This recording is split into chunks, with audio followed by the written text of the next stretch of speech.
So 37 instructions ಇರುವ part 2 ಇದು. Okay, ಅಭ್ಯರ್ಥಿಗಳು mobile phone, pen drive, Bluetooth, ನಾವು ಸಾಂಗ್ ಕೇಳ್ಕೊಂತ ಹೋಗ್ತಿರ್ತೀವಿ, ಬ್ಲೂಟೂತ್ ಕ್ಯಾರಿ ಆಗಿಬಿಡುತ್ತೆ. So be careful. ಬ್ಲೂಟೂತ್ ಇವೆಲ್ಲ ಬ್ಯಾಗಲ್ಲೇ ಇಟ್ಕೊಂಡ್ಬಿಡ್ರಿ.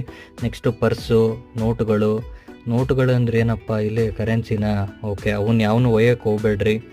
ನೆಕ್ಸ್ಟು 8ನೇ ಪಾಯಿಂಟ್ ನೋಡ್ರಿ, ಧಾರ್ಮಿಕ ಆಚರಣೆಗೆ ಸಂಬಂಧಿಸಿದ ವಸ್ತುಗಳನ್ನು ಧರಿಸಂಗಿಲ್ಲ. ಅಂದರೆ ತಾಯ್ತ ಮತ್ತು ದೇವರಿಂದು ಅಂತ ಏನೇನು ಧರಿಸ್ಕೊಂಡು ಹೋಗಿರ್ತೀರಿ, ನಿಜವಾಗ್ಲೂ ಇದೆಲ್ಲ ತೆಗ್ದಿಟ್ಟು ಬಾ ಅಂತಲೇ ಕಳಿಸೋದು. Last time one of my friends ಜಗಳ ಆಡಿದ್ದು ಪೊಲೀಸ್ ಕಾನ್ಸ್ಟೇಬಲ್ ಜೊತೆಗೆ. ಸೊ ಎಕ್ಸಾಮಲ್ಲಿ ಹಿಂಗೆಲ್ಲ ಜಗಳ ಆಡ್ಕೊಂಡು ಹೋದರೆ ದೇವರಣೆಗೂ ಸರಿ ಆಗಲ್ಲ ಪರೀಕ್ಷೆ. ಕಾಮಾಗಿರ್ರಿ, ಅವ್ರು ಹೇಳಿದ ಇನ್ಸ್ಟ್ರಕ್ಷನ್ಸು ಫಾಲೋ ಮಾಡಿರಿ, ಚೆನ್ನಾಗಿ ಬರೀರಿ. ಇಷ್ಟೆಲ್ಲ ಇನ್ಸ್ಟ್ರಕ್ಷನ್ಸ್ ನಾವು ಒಳಗೆ ಆಗಲೇಬೇಕು ಒಂದು ಅಚೀವ್ ಮಾಡಬೇಕು ಅಂದರೆ. ನೆಕ್ಸ್ಟು ಶರ್ಟ್ ಯಾವ ಥರ ಧರಿಸ್ಬೋದು, ಯಾವ ಥರ ಧರಿಸ್ಬಾರ್ದು ಅಂತ ಹೇಳಿದ್ದಾರೆ.